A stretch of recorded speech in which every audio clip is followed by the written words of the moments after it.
Hello, hello, hello. Welcome to Kernels of Truth, brought to you by Progress Kentucky. Thank you so much for joining us this week. We've got a lot coming at you. Obviously, the government has shut down. We're going to look at that story and what does it mean for Kentucky? Why is it happening?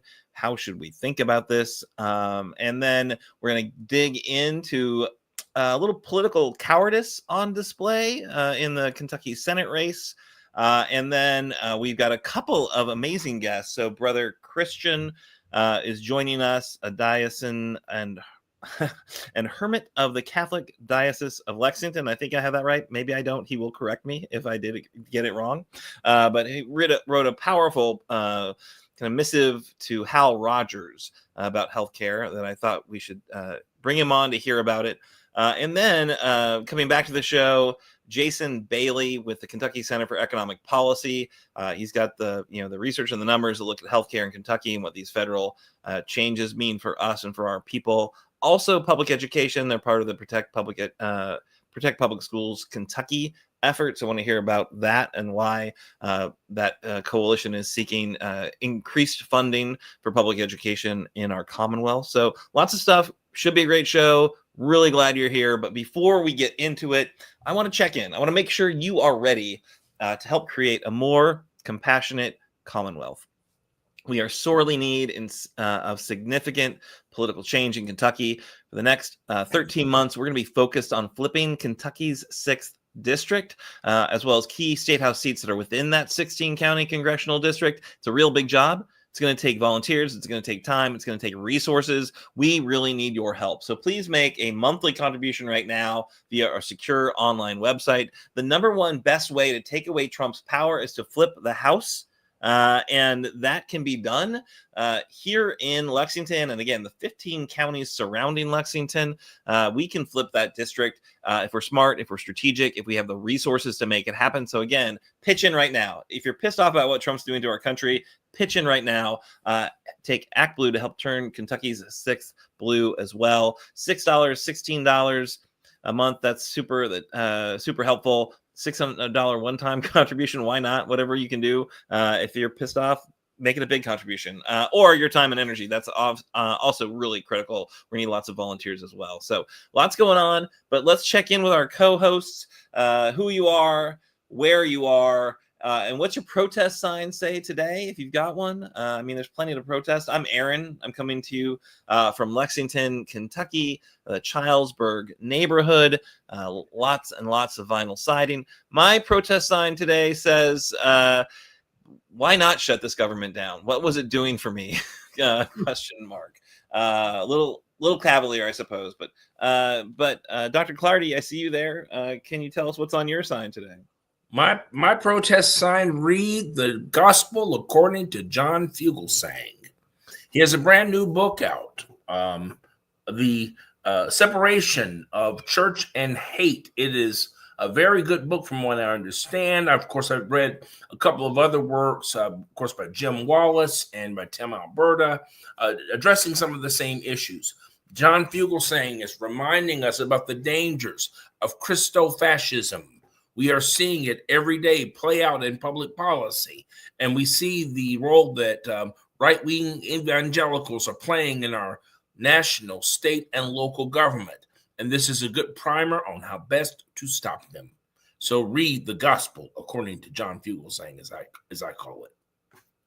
Awesome. You didn't want to read all the F's in there? What was that? That's some tricky stuff in that title, that subtitle. Of course. Well, yeah, let's see. A Sane Person's Guide to Taking Back the Bible from Fundamentalist Fascists and Fleecing Fascists. What does that say? Flocking frauds. I said that 3 times. I'm a sucker for cheap alliteration. And you know what? I think that's a very apt title. Very apt title. I'm looking forward to digging into this fall. No, that should be a good one. Flock, fleecing, frauds. Say that 5 times fast, Dr. Clardy. All right, coming back to us from a little hiatus, Dr. Kimberly Cecil Jones. Dr. Jones, are you there? I sure am. So glad to be back on Kentucky soil. coming to you live from Louisville. And we're back to protest signs now. Okay.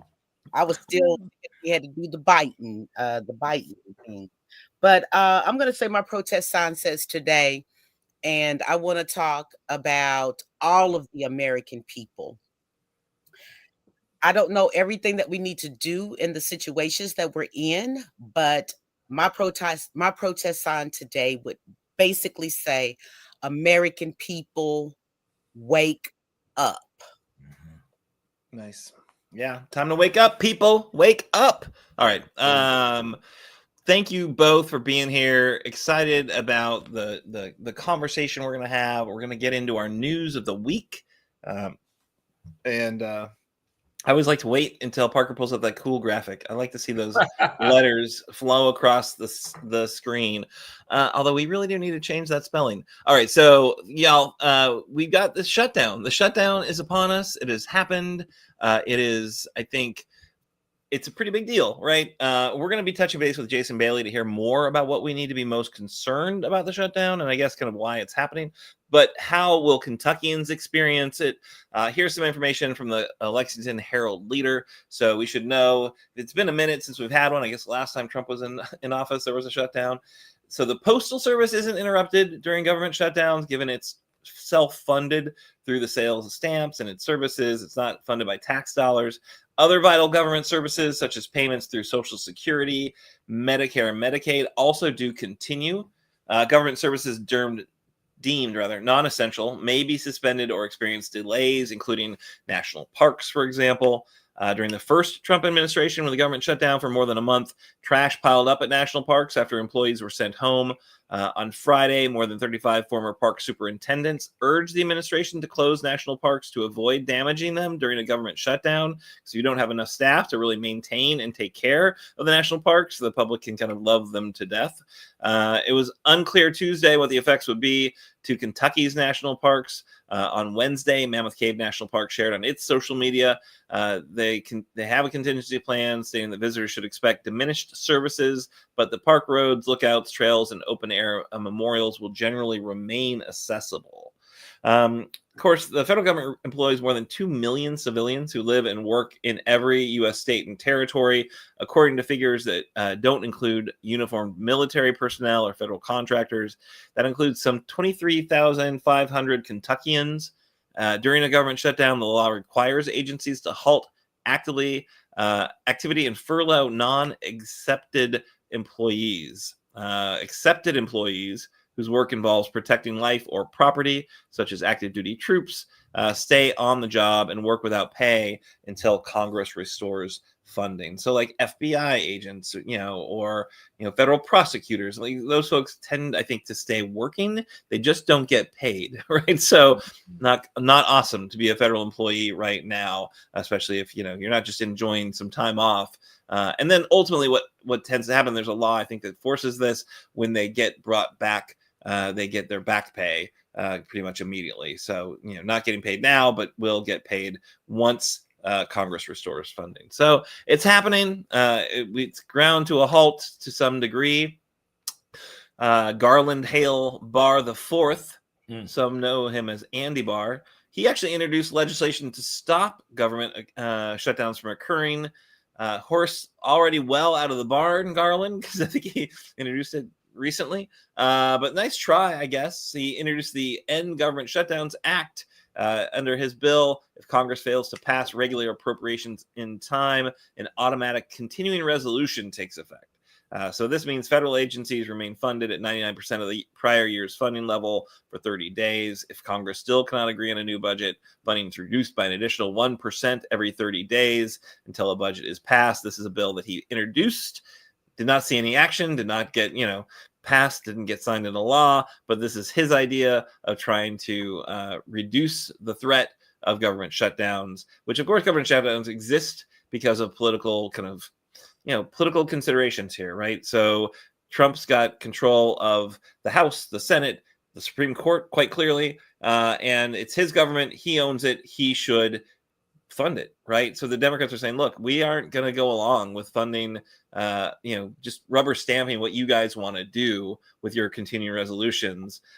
We think there are some huge problems with what's coming, and we do not want to approve of the funding you've laid out there, which is of course includes all these huge Medicaid cuts. It includes the loss of very important Obamacare tax subsidy that makes people who are getting their health insurance on the exchange, millions of people get a subsidy to be able to pay for that health insurance premium, because it would be just on the open market, it would be too expensive. And so there's federal government support for those premiums. That is going to go away at the end of the year. The insurance companies see it coming and will be ratcheting up rates and are kind of gearing up to send letters out to folks who have these policies, these millions of people that have these policies, to say, hey, we're gonna have to jack up your rates, so it's gonna be a lot more expensive come the beginning of the new year. Congress sees that coming. Democrats see that coming, think it's a horrible idea, want to stop that, want to negotiate about that, and the Republicans have said no. So there's not any sort of a conversation about those massive increases in healthcare costs. So that's like something that a lot of people are concerned about. Democrats are concerned about. Democrats think our job as representatives of the people is to help people where we can. This is an area they absolutely could help people. Republicans don't want to. Republicans are making up all sorts of stories about trans healthcare for illegal immigrants. That's the number one issue they think this shutdown is about, or they're lying to the public about it being the biggest issue. Not an issue, not actually legally happening at all. In fact, it's a thing that does not exist, but they're telling folks about it. So it's unfortunate, because the I think opportunities to really talk about what's happening are few and far between. I'm glad you're here logging into this show. I hope you share it out with your friends, because it's an outrageous situation that's upon us, but it's one that the Republicans absolutely could do something about if they cared enough about their constituents to want to do something to stop their healthcare costs from skyrocketing, and which clearly, I guess, they don't, because they'd rather just lie about what's happening. All right, that's me. That's my take on it. I'd love to hear from our co-hosts, kind of their thoughts as this shutdown is upon us. Dr. Clardy, what do you got to say? I just saw Colonel Amy McGrath on a post that she made not too long ago. And I think she had a very, very intriguing proposal, and I agree with it wholeheartedly, that as long as this government shutdown is going on, no member of Congress should get their pay. And I think if that were the case, this shutdown would last a lot shorter than it does. Listen, the Republicans have demonstrated time and time again their indifference to vulnerable groups. They're just doing this out of pure spite. I mean, what thrill do they get out of throwing millions of people off of their health care? Those same millions of people who may even have voted for them or voted for the president. It's cruel, it's heartless, it's insane. And so I hope the Democrats hold their ground on that one. Yeah, I think we had somebody in the comments saying that it's the Democrats, they should be negotiating with Republicans. I feel like it's exactly the opposite. That it's like the Republicans should be negotiating with the Democrats. Like the Republicans, the Democrats have said very clearly, here's what we want to talk about, and the Republicans have shut them down completely, and have Trump canceled the meeting because he's like, oh, I'm not going to give into this $1 trillion of whatever, just again more garbage, not the actual conversation. But they just are posturing. They're just misinforming their constituents. The challenge is how do you get that information truly out there? We don't have all of America tuning into one of three news channels to learn what's actually happening, right? It's all being filtered and through kind of partisan lens or through these different algorithms, and so people don't really have a kind of uniform understanding of what's happening and why it's happening. I don't know, Kimberly, Dr. Jones, what are your thoughts on the matter? I'm still just Kim from the block. Okay. You remember Jenny from the block? I'm just still Kim from the block. That's good. Whenever I call you Dr. Jones, I really do think of Indiana Jones, and it does it does something to me. But yeah, I know I'm so fabulous, right? Like I could just knock, I'm like a superhero in my dreams. But anyway, here we go. I think we all knew that this shutdown was going to happen. It's not it's not like a surprise or a shock to most people. the majority of the American people don't even know that we're in a shutdown right now. They don't even know what the ham sandwich is going on, because in their lives, I know executives that are making six figures that when they get off from their executive jobs, they're actually driving for DoorDash, Uber, Lyft, just to make ends meet, because the grocery cart is not as full as it used to be, but you're spending the same amount of money. As far as this shutdown is concerned, I'm sure it'll be, resolved very quickly. But Democrats and independents and progressives need to be extremely cautious, because you don't want to get into a situation like our wonderful own Congressman Morgan McGarvey is in right now. I also read an article, Aaron, where it said that the greatest resignation in American history, over 100,000 federal workers have been relieved of their jobs through this administration. So you put that on top of the shutdown.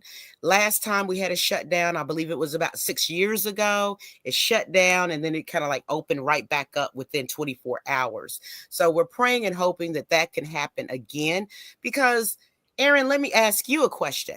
Doesn't this affect like our credit score? Like, are we like a 400 now? I mean, it's almost like America is going to have like a 400 credit score. I don't know if it goes lower than that or not, but doesn't it affect? I don't think the shutdown looks good to the credit agencies, but it doesn't actually. I don't think it's germane to our credit score.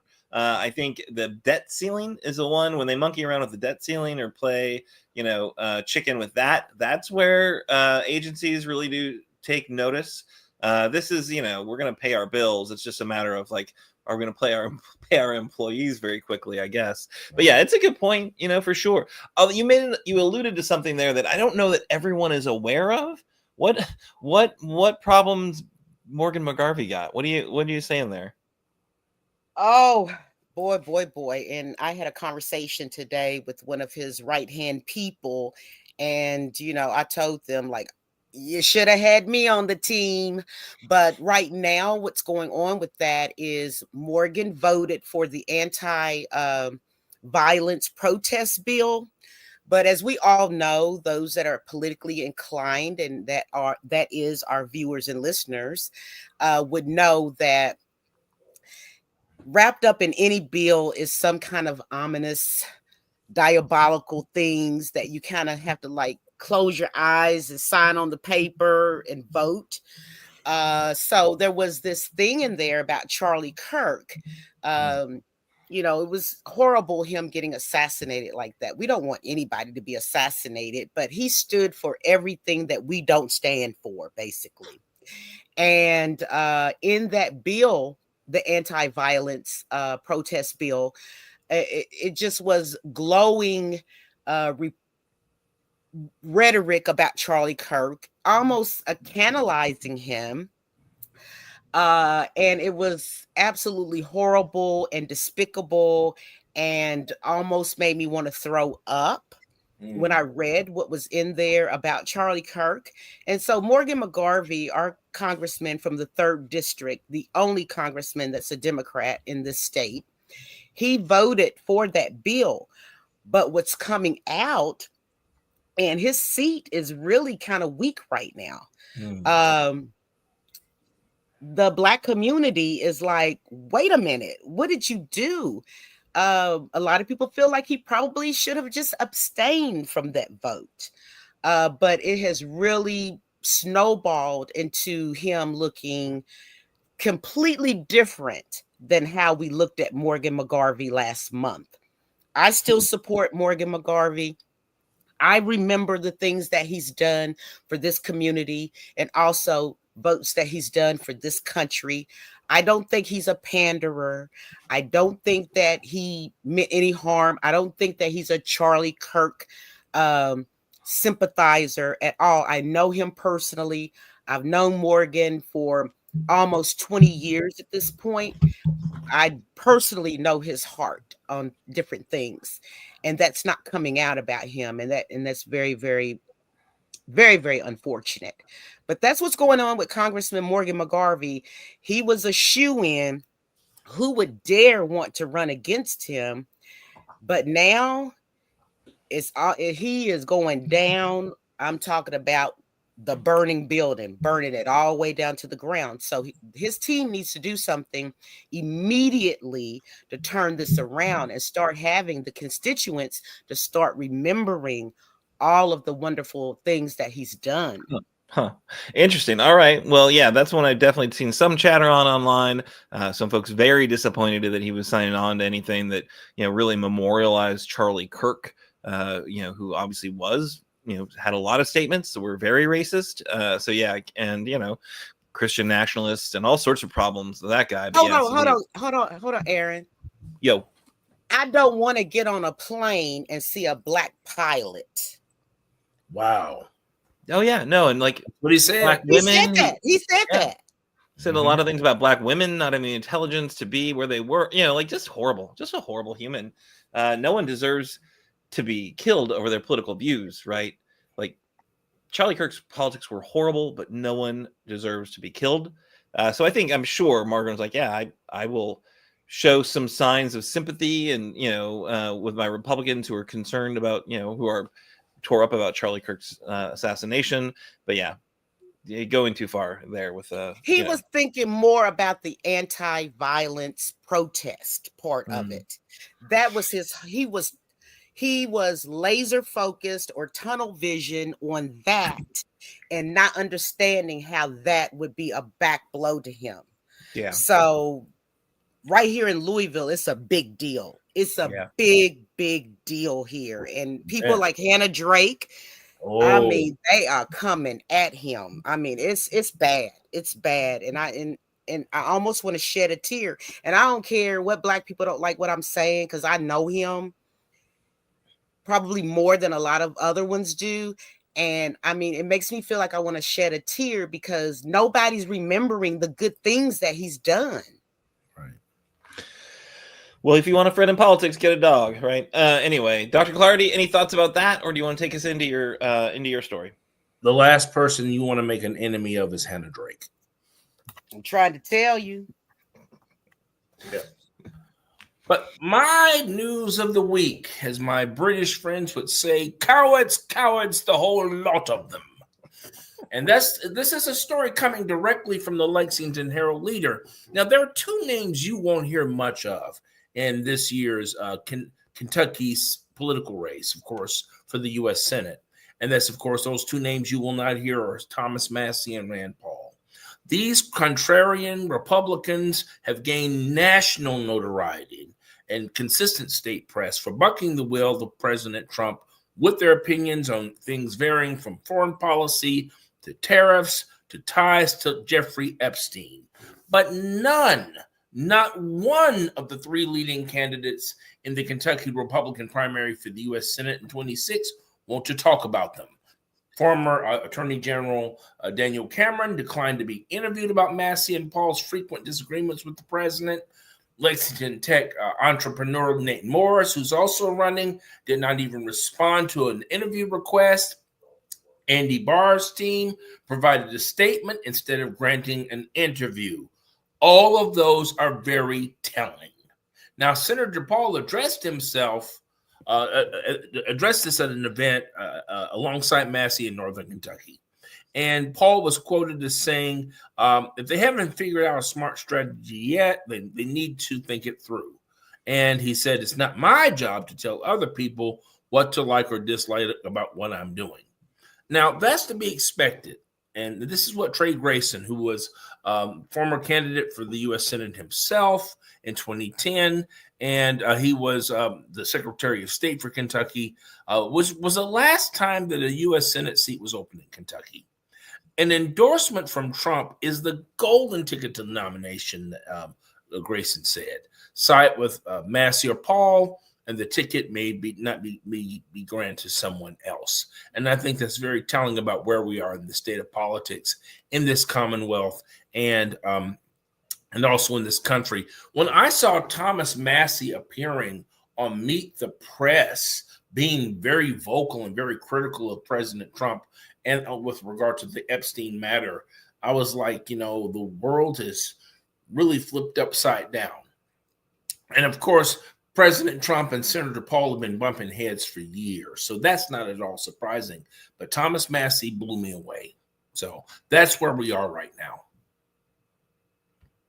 Yeah, it's interesting. I love that one of the biggest challenges for these Republicans to navigate are, senior members of the Republican caucus of the Kentucky delegation.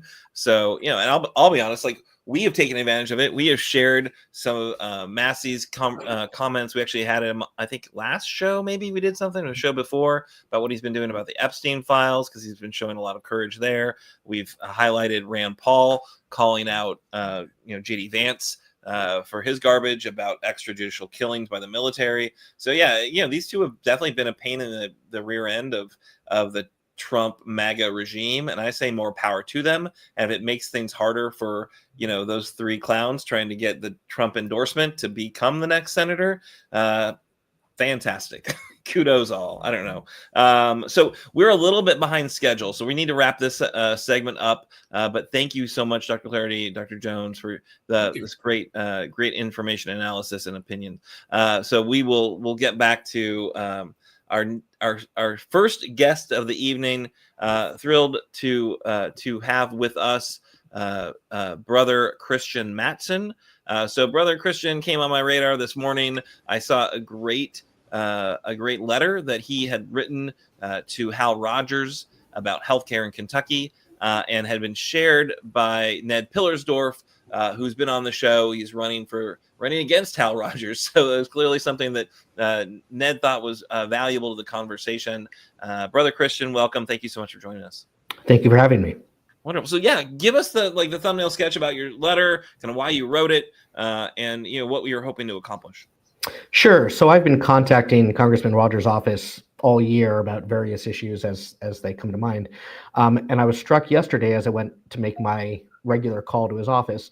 I checked his website and noticed his press release, which is still up on his homepage, saying that blaming Democrats for the shutdown because that they were, quote, demanding nearly $1.5 trillion in reckless spending and free healthcare for illegal immigrants, end quote.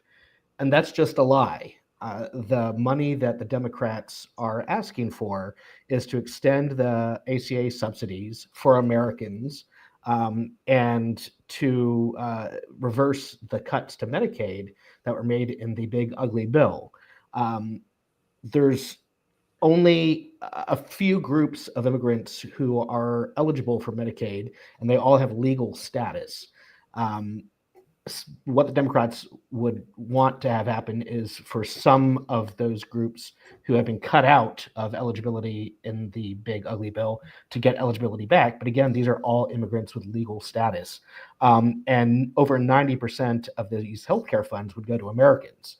So it's just a lie for Congressman Rogers and the other Republicans to say that the Democrats are demanding free healthcare for illegal immigrants. It's just false. And so I wrote to him and I said, we know it's false. You know it's false. Why are you lying to your constituents? This is money that is going to help your constituents who are have a higher rate of being on Medicaid than in many other districts.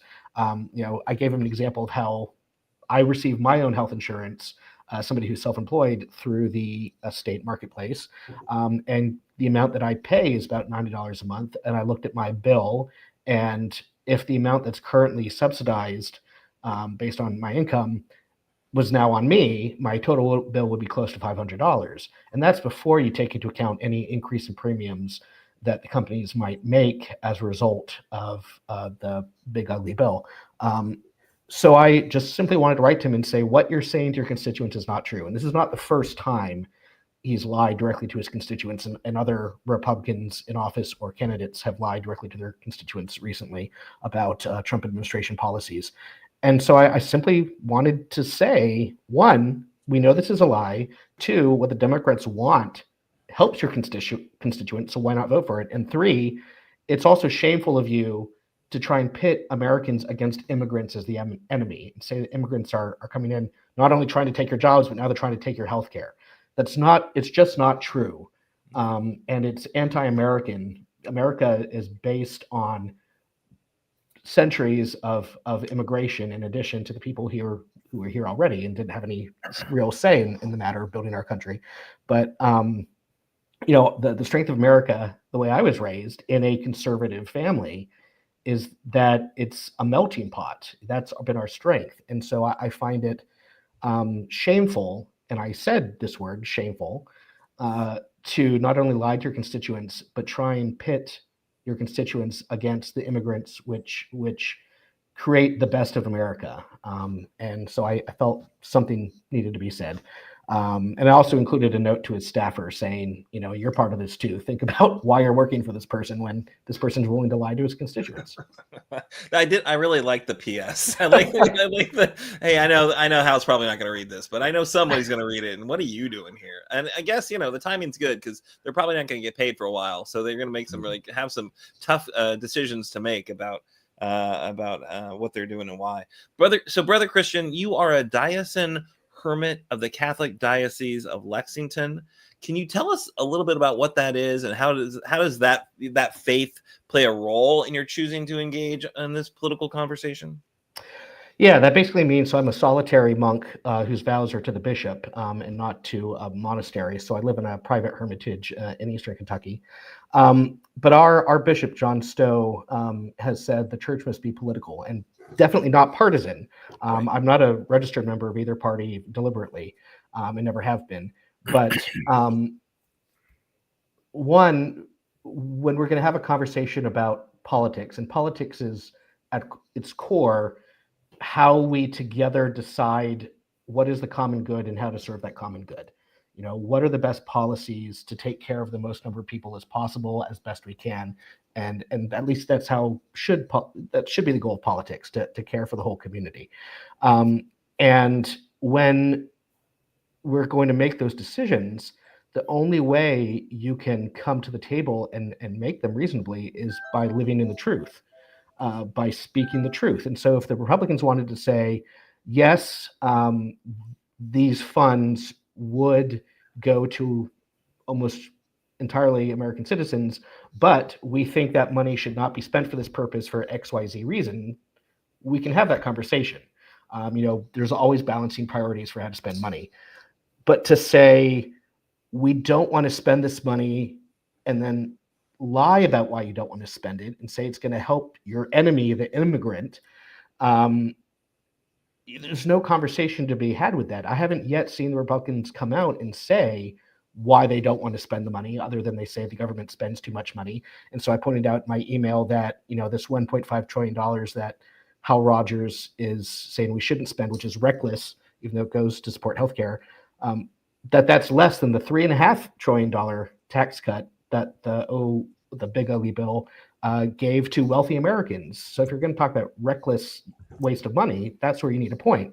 But the only way we can have a conversation about the common good is by speaking truthfully to one another. And also, again, this kills me because I grew up in a family in which the Republican Party was revered. And part of that was the sense of moral responsibility, and which includes fiscal responsibility, but it includes taking care of your neighbor. So the way it was put to me when I was a kid was, you don't want the government to come take the money from you and give it to your neighbor, but you should choose to, especially if you consider yourself a good Christian, you should choose to take that money and give it to your neighbor. And what I'm hearing the Republicans say is, we don't want to spend that money on our neighbor, either through the government or through our own pockets.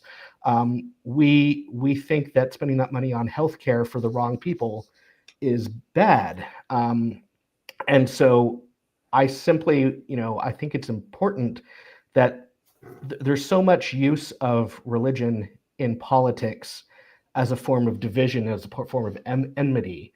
And I think it's incumbent upon us who, claim to serve the church publicly, whether clergy, religious, lay people, all people of all faiths and all people of goodwill, to say that if religion is about anything, it's about love and it's about helping your neighbor to thrive. and taking away health care from your neighbor because they're poor, and no religion would tell you that that is a good living out of your religion. Yeah. Yeah. Thank you so much for joining us, Brother Christian. Yeah, I don't remember any of those words in red letters, in terms of how we treat people and taking away their health care. Thanks so much for sharing your views.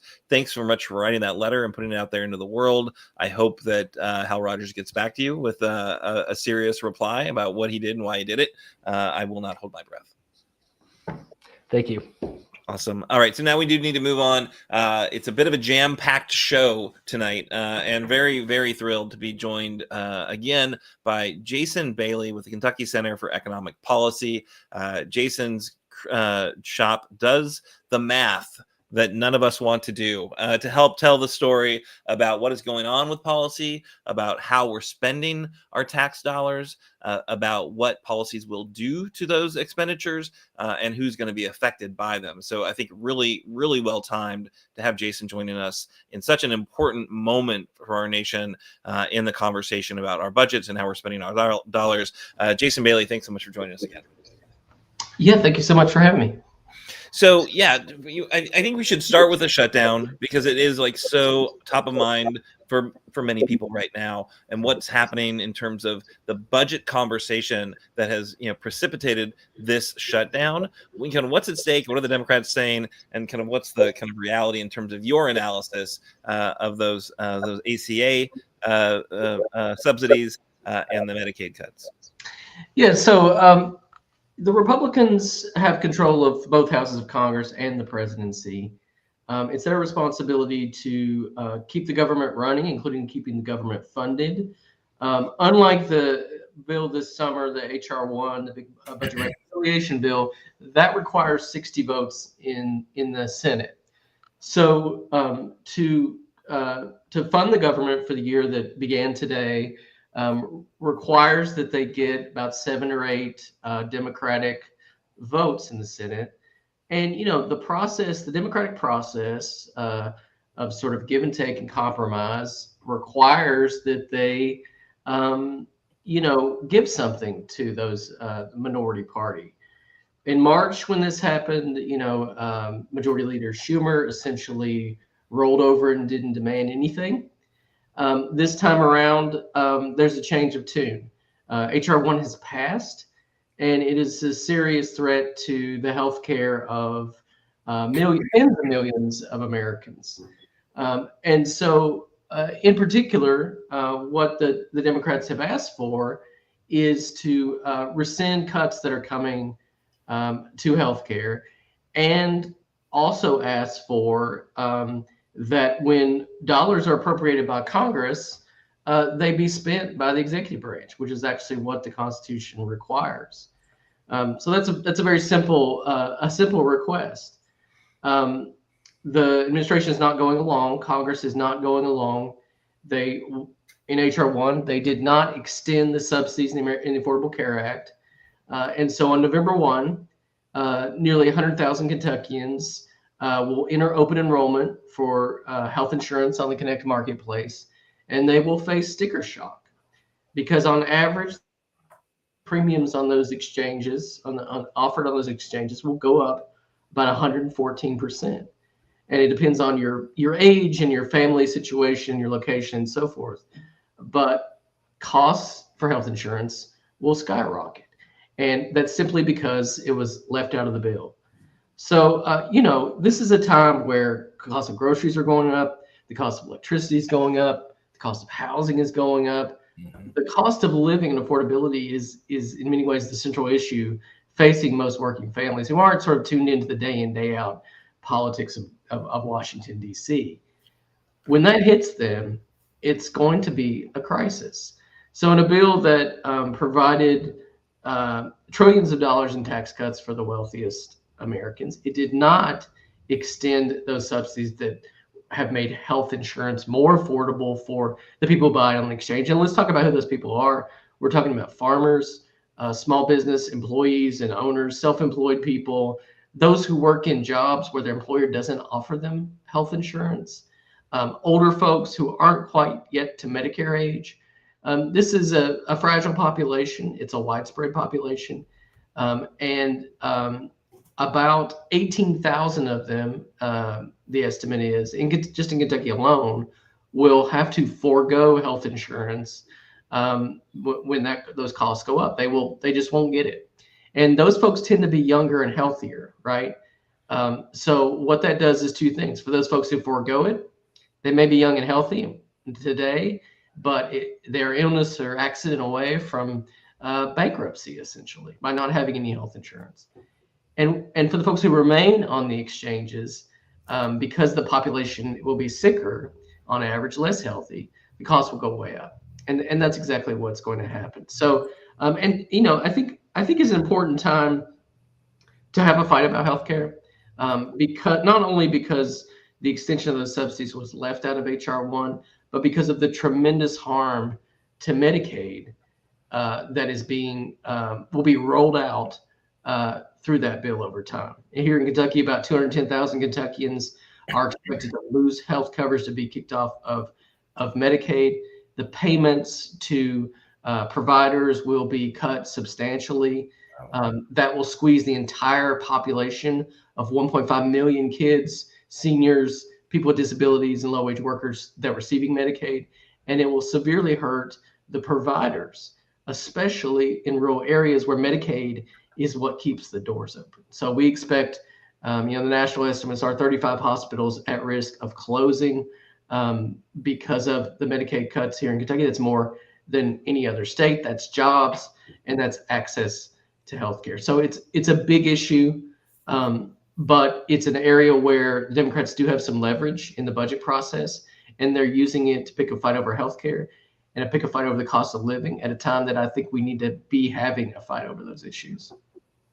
Yeah, thank you for that summary. Really expansive and really informative, just to the stakes of what's happening with this political conversation right now. Dr. Clardy, you have a question for Jason? I do. Could you say a little bit more about the impact of the tariffs on farmers? Harvest time is coming up pretty soon. Right. Farmers are going to find it hard to get their goods to international markets, and they need to be able to pay their loans. They need to be able to pay for feed and seed and all these other things that they've taken out to make this great investment.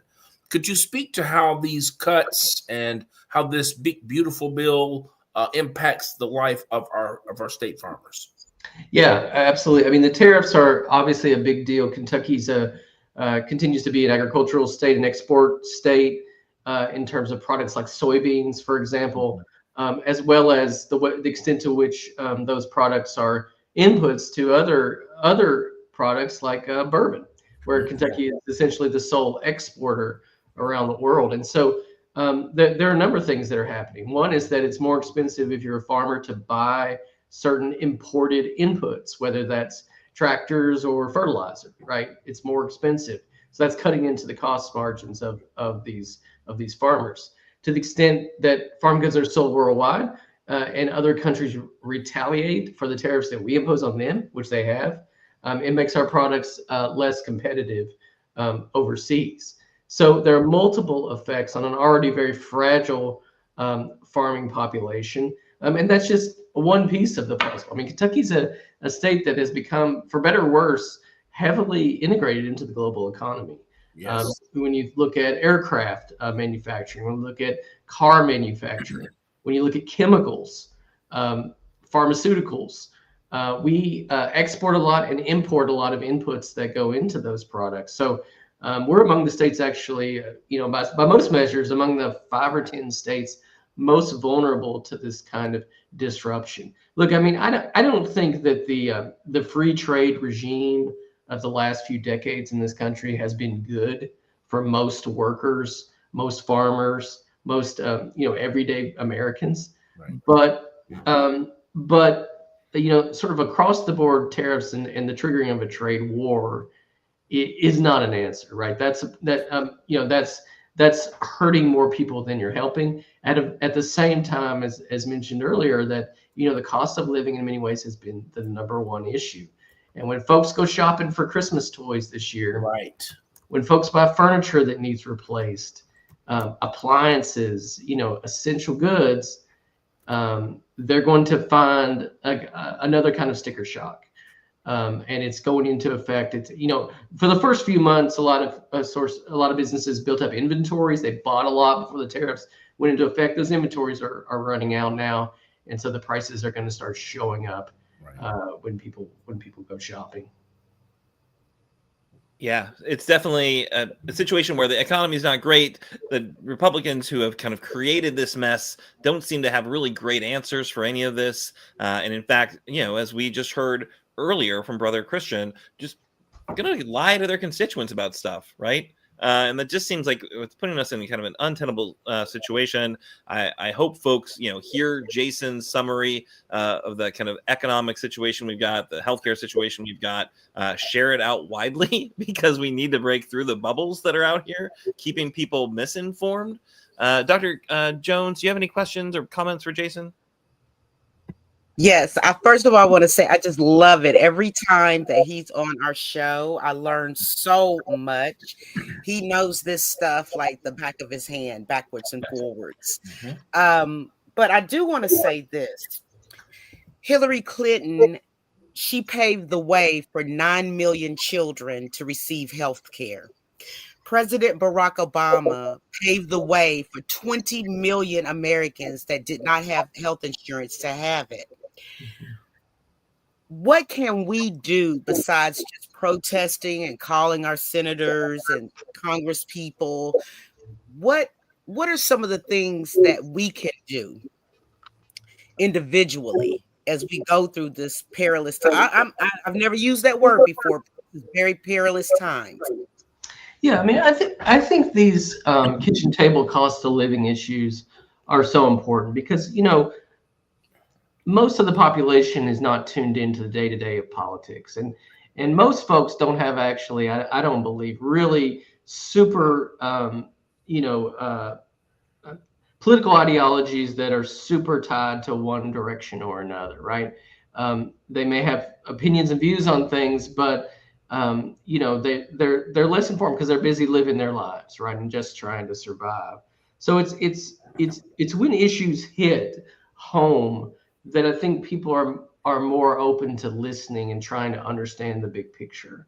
And so, I think that's why I'm talking so much about healthcare on this call. We've got an op-ed going out tomorrow about this healthcare issue, because I think, that is something that is so vital. There's a poll the other day that 78% of Americans are worried and have stress about being able to afford healthcare. I guarantee the number is even higher. It's higher than that in Kentucky.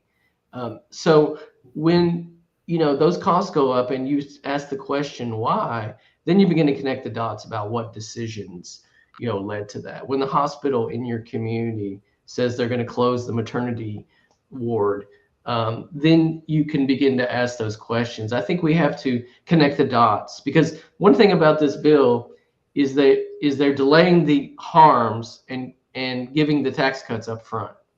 So, things are being rolled out over time. So these Medicaid cuts won't hit for a year or two. And it's important that we over and over and over again connect the dots of what this bill does when it hits at that exact time. So, being on social media, talking about it, talking with friends, coworkers, family members about the issues that affect their lives and what led to that, I think is going to be critical because otherwise folks are just talking to themselves, right?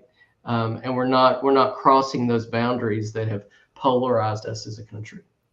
And I guess it kind of underscores the importance of this ACA subsidy fight, right? Because they have pushed out those Medicaid cuts enough that, if you're just tuning in when the cuts come, you won't really be able to hold them accountable because the midterm election will have already occurred. Right after the midterm elections, yes. Odd that worked out that way. Yeah. So, with the ACA cuts, those are coming quicker. Those are something people are going to see more immediately. And I think your point is really an important one to underscore. Just the affordability crisis that people are confronted with day in and day out. Things are getting more expensive. You're not getting more for your money. You're just getting charged more. I think one of the reasons that Disney Plus protest works so well over Jimmy Kimmel is people are just tired of like paying so much money for stuff, you know, like give me a good excuse to get rid of that thing, fine. But yeah, it's pricey right now, and it's rent, it's education. Dr. Clardy can speak to that. Absolutely. You know, we are really hitting people, and no one has good answers. You know, federal subsidies are an okay stopgap, but what are we going to do to make, you know, kind of bend these curves on so many different things? So, you know, I'd love to see the political conversation, you know, not where it is right now, but one that's a little bit more forward looking with some real solutions about what people are going through in their day-to-day existence, because it's not tenable. I truly believe that. Well, stay tuned, because we're going to be releasing in December an affordability policy agenda at the state level here in Kentucky. It's going to include a lot of things that we think that can be done at the state level to address costs of healthcare, housing, education, many of the things that you listed. There's absolutely things that can be done. What we're lacking is the leadership to sort of to put that forward. So we're hoping to inject some of those ideas into 2026, which I think will be a very interesting year. Oh, that's really important, right? Because I think we need to have a substantive conversation politically about what people are intending to do if they, you know, gain the office they are seeking, right? What are they going to really change? Because right now what we've got is just sucks. Let's just be honest. It just really sucks. All right. And I know you guys do important work. I think you've also got, so you'll be releasing that kind of agenda. I think you also have a conference coming up. Is that true? Yes. It'll be on January 30th in Lexington. That's our annual conference. Towards the beginning of the legislative session, of course, there's going to be a budget in this, a new state budget in this session. And this is where we're going to have to begin to implement HR 1, the One Big Beautiful Bill Act, in Kentucky. So big decisions will be made about that. Very, very impactful in terms of people's well-being. So that'll be an opportunity for people from different organizations and backgrounds and interests to come together and sort of plan together and get motivated to work together. Excellent. I love that. Yeah, we can definitely share that out as more information becomes available. Make sure people hold the time if they can. One thing I wanted to talk about, and I think we actually brought you on specifically to talk about, we haven't touched it yet, is the kind of Protect Our Schools Kentucky campaign. Really important that public education be funded. We know the public likes public education. We came out strongly for it, rejected Amendment 2. On unaccountable charter schools. There's more to be done than just rejecting charter schools to make sure the public education delivers what it needs to deliver for the public.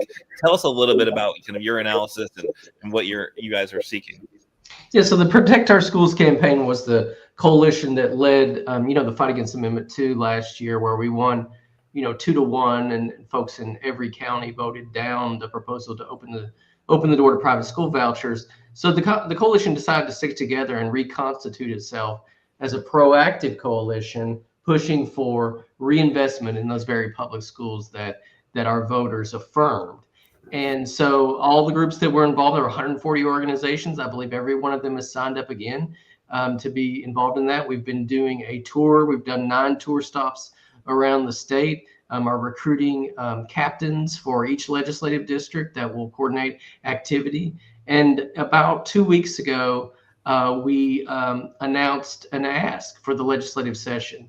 And it is, we released a report on that ask. The ask is for $718 million a year reinvestment in our public schools.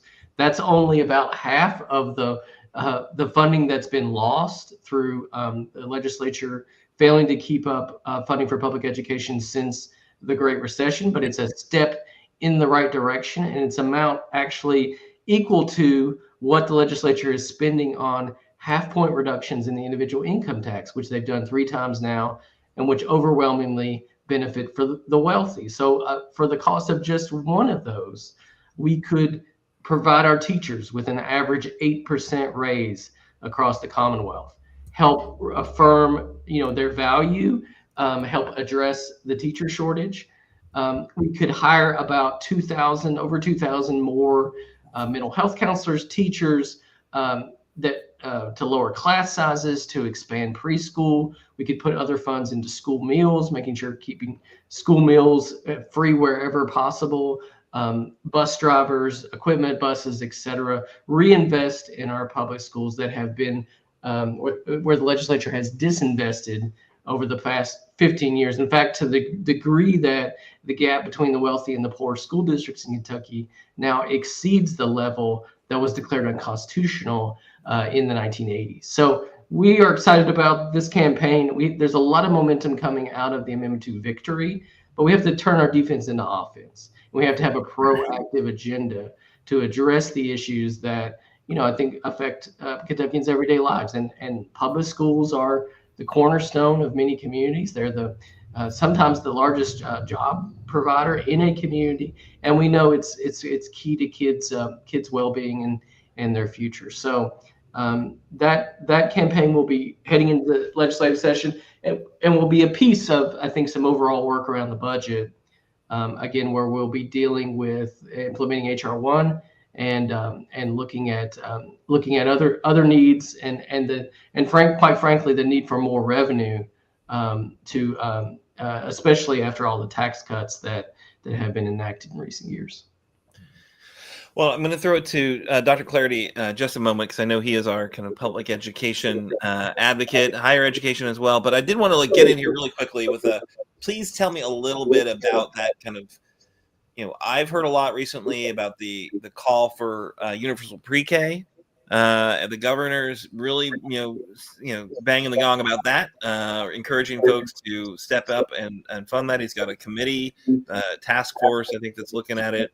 Had some bipartisan engagement from other states that have really embraced universal pre-K. How does that fit in with Protect Our Schools Kentucky kind of funding requests? Are those things complementary? Are they the same thing? What's going on with that? That's a question for me. It is, yeah. Yeah. Well, I think they're very complementary. I mean, like I said, these funds that we're asking for, that's one of the options that school districts can do, is expand preschool, hire more preschool teachers to begin to move toward that direction of universal preschool.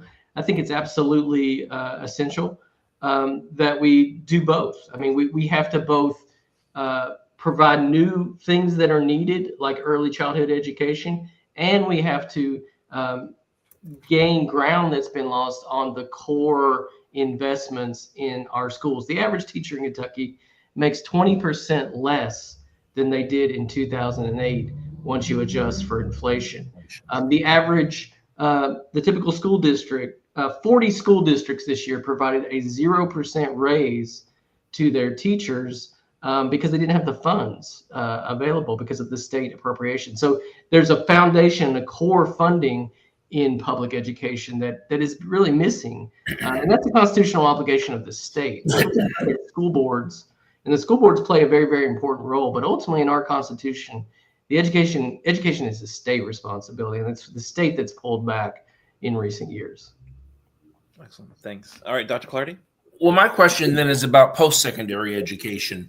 There seems to be a lot of emphasis upon cutting the social sciences, the humanities, and the arts, and focusing more on STEM, mathematics, and healthcare fields. Why does it have to be an either-or proposition?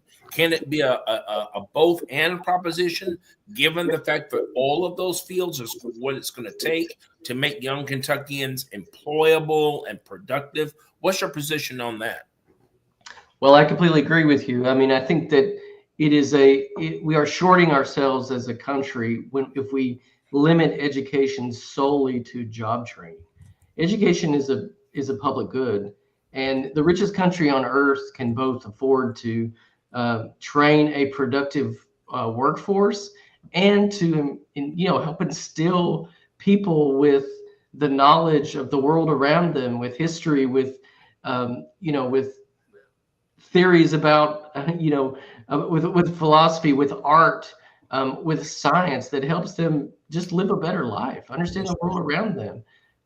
That's also a purpose of education, and that is rapidly going away, even at the same time that education as essentially as only for jobs is also falling short, because ultimately job quality has not been keeping up, even for people with a college degree. Right. And that has more to do with the leverage and the power that workers have vis-a-vis their employers. So, education can't solve everything. And I think we've in some ways overpromised it, but now we're degrading it by limiting its mission and by cutting out more recently, the kind of free speech that's so core to having institutions of higher learning that are truly based on open debate and disagreement. Right. Thank you. Well, I think I'm going to turn to Dr. Jones for a quick final thought or question, and then we're going to need to wrap up. We've gone a little bit long tonight, which had a couple of great guests, so that all makes sense. But Dr. Jones. Well, I just want to say, Mr. Bailey, that, it's always a pleasure to have you on the show. I think that everybody needs to listen to this, because this is information for everyone. This is news that everyone can really use. So that's all that I have for you. And just thank you for coming on the show. Great. Thank you so much. I really appreciate y'all having me, and thanks for what you do. All right, so we are going to move on to our call to action. This is an important one because, we're in this government shutdown. We're in it for a reason. The Trump MAGA regime is working hard to erode our freedoms. They're working hard to take extra constitutional power that they don't have. They're ignoring safeguards. There are no guardrails. And it's critically important we show up in mass opposition to what they're up to. That's October 18th. It's happening all across the country. There are, I think, at least 20 events happening in Kentucky. We're taking lead in Lexington, along with our friends, the Bluegrass Activist Alliance, and our fantastic coalition of organizations. We would love to have you join us. We need folks to bring their friends and their family. Help us make this the largest day of protest in U.S. history. We need volunteers to help set up tables, to help be peacekeepers at the event. We have training for that, to help make signs, to help clean up. We need you. And after No Kings, we need you to help make a fundamental shift in Kentucky politics in Lexington and the 15 counties around us to take Trump's power and flip the 6th. So please fill out our volunteer survey right here, right now. It's super quick, but let us know if you can help out in the Lexington event. We definitely need an army of volunteers to make this happen. Peacekeepers will be working with Peaceful Bluegrass Resistance, but there are lots of roles, and we need you to help out. If you're not coming to Lexington, if you've got other events you're going to, you can find an event that's closer to you, better for you. You can start your own. We've got a link right there. We can share the No King site that we can put in the chat for you to find it. But it really is really important, and it's I think our best opportunity to have that show of strength that we desperately need to push back against the Trump MAGA regime. So check us out October 18th. Put it on your calendar right now. All right, Kimberly, can you close out the show? I sure can. I just want to say that tonight, I'm so glad to be back with our viewers and listeners, and with you, Dr. Clardy, and yes, you too, Aaron Viles. So we had some great guests on here tonight, and I'm just trying to get back and trying to keep it cool. And I just want to let everybody know just to take care of yourself.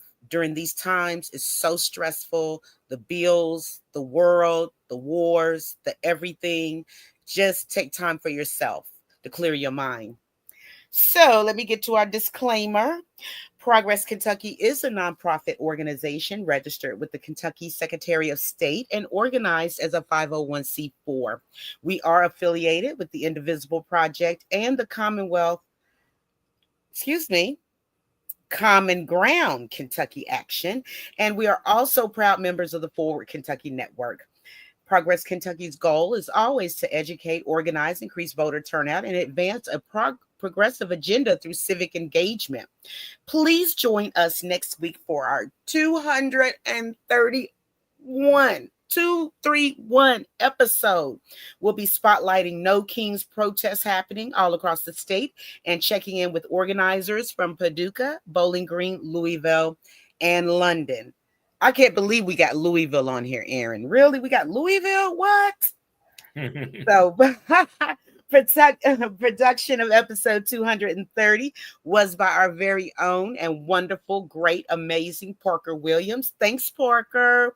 Nate Orshan wrote and performed our theme song. You can find more information and music at natosongs.com. I know everybody can do it with me.